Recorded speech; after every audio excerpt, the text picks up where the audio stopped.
खबर देंगे आपको। वजीर आजम शहबाज शरीफ का कहना है कि IMF समेत दीगर मालियाती इदारों ने भी एतराफ कर लिया है कि मुल्क की मईशत दुरुस्त समत में आगे बढ़ रही है। काबीना के खुसूसी इजलास से खिताब करते हुए बताया कि IMF की $5 अरब की शर्त पूरा करने के लिए उन्होंने आर्मी चीफ के साथ मिलकर दोस्त ममालिक से मदद ली। एक साल में हुकूमत का कोई भी स्कैंडल न आने को भी हुकूमत की कामयाबी करार दे दिया।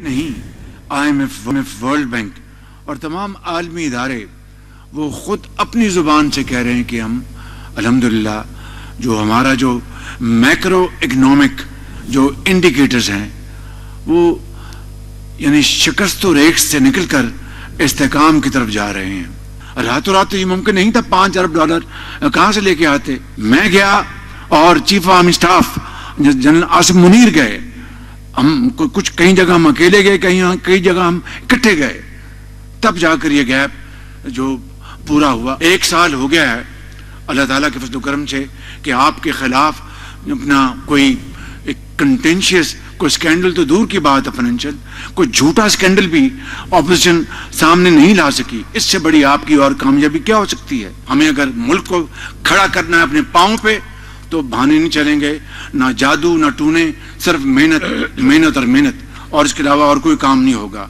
जिद, नफरत और एहतजाज को दफन करना है, मुफाहमत और प्यार और मोहब्बत को आगे बढ़ाना है, इसी में पाकिस्तान की बका है।